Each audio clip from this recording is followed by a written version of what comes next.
আমাদের জনগণের সরকার, আমরা জনগণের ম্যান্ডেট নিয়ে এই সরকার গঠন করেছি এবং এটা আমাদের সরকারের টার্গেট।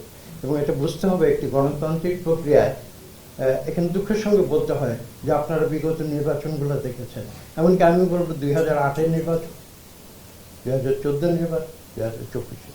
আমি আট কিন্তু বিশেষ করে বলছি, 2008, 14 এবং 8, 14 এবং 18 এবং 24, এই 4টি নির্বাচন আসলে সেটা জনগণের ইচ্ছা প্রতিফলিত করে নাই।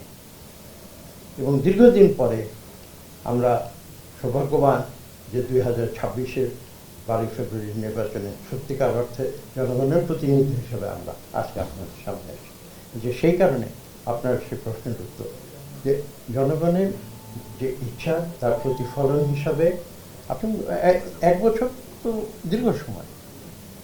আমি বলছি যে সংবিধানের নিয়মকানুন মেনে আমাদের সরকারের যে পলিসি রয়েছে সেই পলিসি অনুযায়ী এবং জনগণের ইচ্ছার প্রতিফলন ঘটানোর জন্যই আমরা এদেশে যে কয়েকটি নির্বাচন, আপনি সিটি কর্পোরেশন বলেছেন, সিটি কর্পোরেশন নয়, এখানে বিভিন্ন স্তরে নির্বাচন রয়েছে, 5টা স্তরে এখানে নির্বাচন রয়েছে। প্রত্যেকটি স্তরের নির্বাচন হবে এবং সত্যিকার অর্থে জনগণের প্রতিনিধিরা সেই নির্বাচনে নির্বাচিত হোক। আমরা চাই সত্যিকার অর্থে, আমরা গণতন্ত্রে বিশ্বাস করি। আমি এখানে কথা বলছি, কিছু মনে করবেন না। আমার মনে আছে যে যারা অতীতে সরকার চালিয়েছে, আমি তাদের নামও নিতে চাই না, তারা অনেক সময় বলতো যে বিএনপি নাকি, আমি একটা কথা খোলাখুলি করছি, আমি কিন্তু জানেন আমি যেটা বিশ্বাস করি সেটা আমি বলি, কে পছন্দ করলো কে পছন্দ না করলো আই ডোন্ট কেয়ার। বলতো যে বিএনপি জন্ম নাকি ক্যান্টনমেন্টে হয়েছিল। আমি প্রাসঙ্গিক হিসাব কথাটা বলছি, বিএনপি জন্ম ক্যান্টনমেন্টে হয়েছিল, আওয়ামী লীগের জন্ম কি ক্যান্টনমেন্টে হয়েছিল? আওয়ামী লীগের জন্ম তো ক্যান্টনমেন্টে হয়নি নাকি?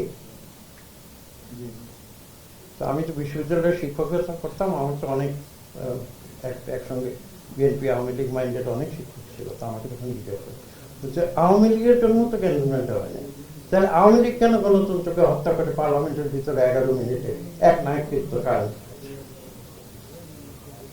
আর বিএনপি কি করেছে? যদি তর্কের খাতিরে ধরে নেই যে বিএনপির জন্ম ক্যান্টনমেন্টে, কথা বলেছে। সেই বিএনপি এক নায়কত্ব থেকে শহীদ প্রেসিডেন্ট জিয়াউর রহমান গণতন্ত্র ফিরিয়ে দিলেন। এর চেয়ে মানে বিস্ময়কর ঘটনা পৃথিবীর গণতন্ত্রের ইতিহাসে আর কি?